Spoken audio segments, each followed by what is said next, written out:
Hi, இன்றைக்கி சூப்பரான வெண்பொங்கல் எப்படி செய்யுது அப்படிங்கிறது பார்க்கலாமா? அதுக்கு ஒரு கப் எடுத்து அதில் 3/4 கப் பச்சரிசி எடுத்திருக்கேன். அதே அளவில் 1/4 கப் பாசிப்பருப்பு எடுத்திருக்கேன்.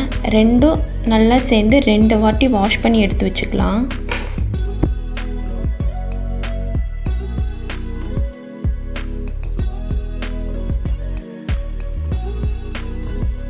நல்லா வாஷ் பண்ணி எடுத்தாச்சு. அதே கப்பில் 4 கப் தண்ணி ஊற்றிக்கலாம். 1 கப் எடுத்தோம், அதில் 4 கப் தண்ணி சேர்த்துக்கலாம். அதுக்கு அப்போ தான் பொங்கல் நல்லா குழைவாக வரும். இன்னும் குழைவாக வேணும்னா இன்னும் 1 கப் எக்ஸ்ட்ரா தண்ணி ஊற்றிக்கோங்க. எனக்கு 4 கப் போதுமானதாக இருந்துச்சு.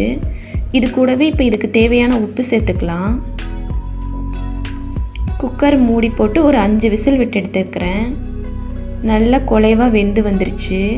இன்னும் குழைவாக வேணும்னா நீங்கள் இன்னொரு கப் தண்ணி ஊற்றிக்கோங்க. இப்போ இதுக்கு நம்ம தாளிப்பு தேவையானது சேர்த்துக்கலாம். 3 டேபிள் ஸ்பூன் நெய் சேர்த்துக்கலாம்.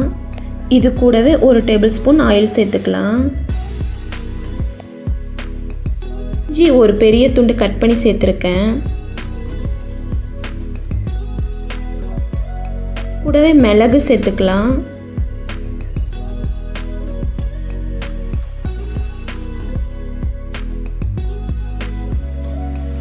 ரெண்டுமே நல்லா பொரிஞ்சு வந்ததும் இது கூடவே நம்ம சீரகம் சேர்த்திக்கலாம். சேர்த்ததும் இது கூடவே கருவேப்பிலையும் சேர்த்துக்கலாம். எல்லாமே நல்லா பொரிஞ்சு வந்துருச்சு. இப்போ தாளிப்பை நம்ம இதில் சேர்த்துக்கலாம். எல்லாமே சேர்த்து நல்லா மிக்ஸ் பண்ணி விடுங்க.